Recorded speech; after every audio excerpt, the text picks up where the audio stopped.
Have you ever tried to keep a dog in a bathtub? Try to wash the dog, give it a really good scrubbing? The dog resists. Woof. It's part of the reason that my dog smells the way he does. Good boy. President Obama has begun the process of cleaning up a depressingly long list of Bush administration messes. He's holding them down there in the bathtub, and there is some resistance. There's some resistance from the defenders of the messes. It is time once again for the Rachel Maddow Show's special series on President Obama's cleanup mission. We're calling it Scrub, Rinse, Repeat, because this is going to take a while. The president yesterday ordered the prison at Guantanamo and the secret network of CIA prisons around the world to be closed. Some ex-CIA officials, including at least one who was involved in enhanced interrogation techniques and detentions, applauded the changes. They don't want to be arrested for torture any more than anybody else does. Civil libertarians, of course, cheered the announcement. Those people have this thing about the rule of law. Under the executive orders that were issued, CIA's interrogators cannot question detainees using, quote, any interrogation technique or approach or any treatment related to interrogation that is not authorized by and listed in the Army Field Manual. The Army Field Manual complies with the Geneva Conventions. Yay. But in scrub, rinse, repeat terms, it looked like the new administration may have missed a spot. When the president announced a task force to study the effectiveness of the techniques in the Army Field Manual to determine whether it really meets the CIA's needs, opponents of torture policy had sort of a Pavlovian reaction. Wait, that sounds like a loophole. If you're banning torture, just ban torture for the CIA and for everybody, right? Well, today we got some clarification on that issue that I would call more scrubbing of Bush administration messes. A senior Obama administration official who spoke on condition of anonymity told the Washington Post, quote, "We're not talking about different techniques." And speaking to the Los Angeles Times, quote, "This is not a secret annex that allows us to bring the enhanced interrogation techniques back. It's not." Okay, that is the right thing to say.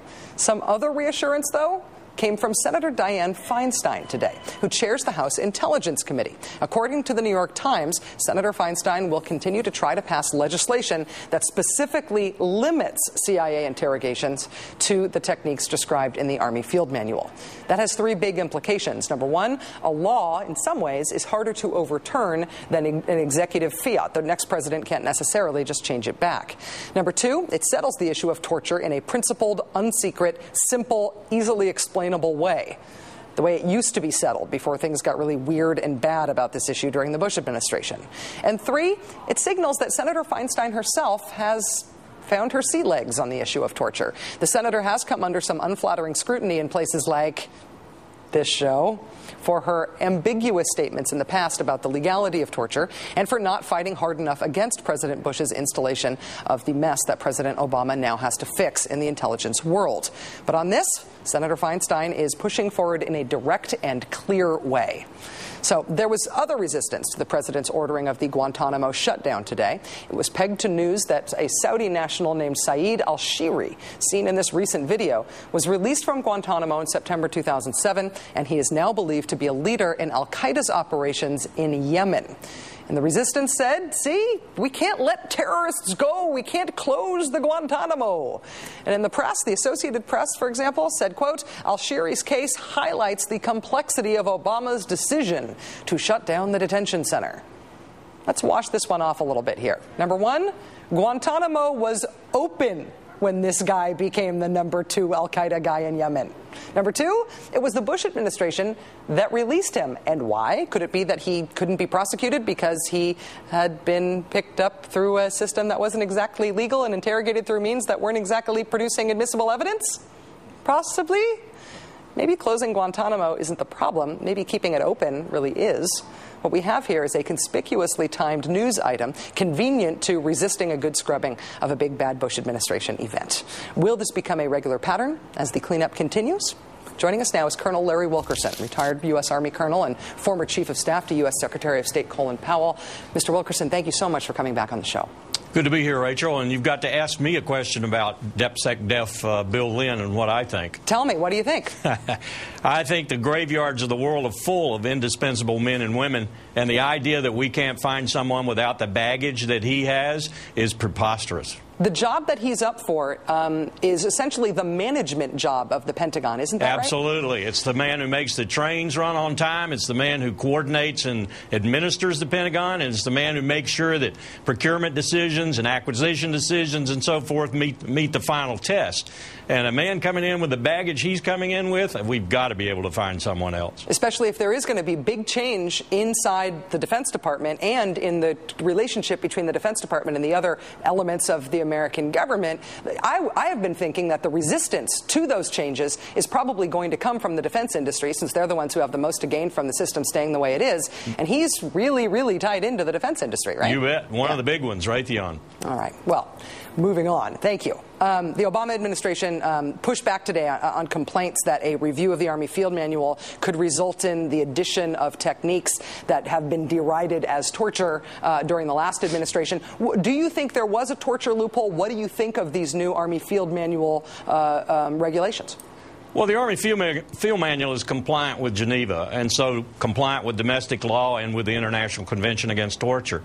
I think what we have here is a bureaucratic battle going on between the CIA and the Pentagon, because the CIA does not want to have a Pentagon-produced item, the Army Field Manual, be its guide.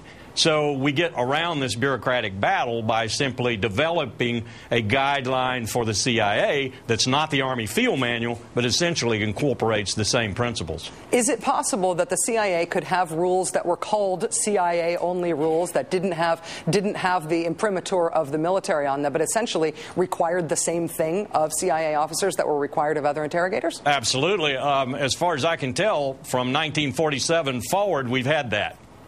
The New York Times today reported that a Saudi national, this guy Saeed al-Shiri, was released from Guantanamo, has now ended up in al-Qaeda in Yemen.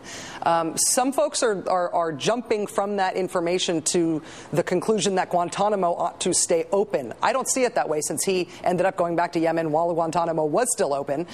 Do you feel like there is a connection between those two arguments?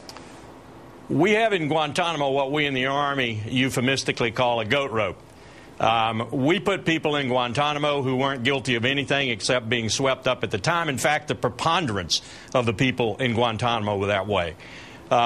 Secretary Powell, his legal advisor Will Taft, Gordon England, the Deputy Secretary of Defense, Dr. Rice, her legal advisor John Bellinger, everyone has wanted to close Guantanamo and has, I think, understood the basic way that one should close Guantanamo.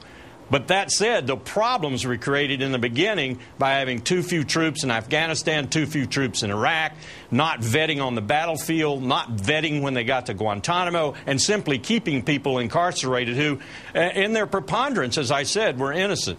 Now, I understand the specifics of this release you referred to, were that the gentleman was repatriated to Saudi Arabia. Yes. He went through a rehabilitation program in Saudi Arabia, and then he was released. Well, if you're going to repatriate someone to Saudi Arabia, you better be darn sure that he doesn't meet your criteria for being a terrorist, because 5 times out of 6, he's going to go right back into a country like Yemen or wherever, and he's going to do what he was doing before, if he was, in fact, a terrorist. I wouldn't discount the fact that he spent so long in Guantanamo as an innocent individual that he now feels like being a terrorist, because that's what Guantanamo is. It's a creator, not a stopper or incarceration point for terrorists. It's a creator of terrorists.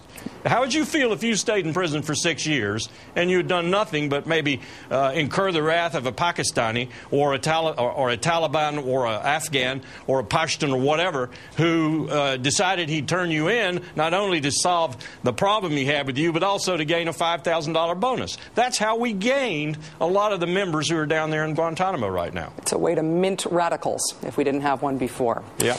Colonel Larry Wilkerson, retired U.S. Army Colonel, former Chief of Staff to Secretary of State General Colin Powell. Really happy to have you on the show. We'd love to have you back out whenever you could, sir. Thank you. Thank you, Rachel.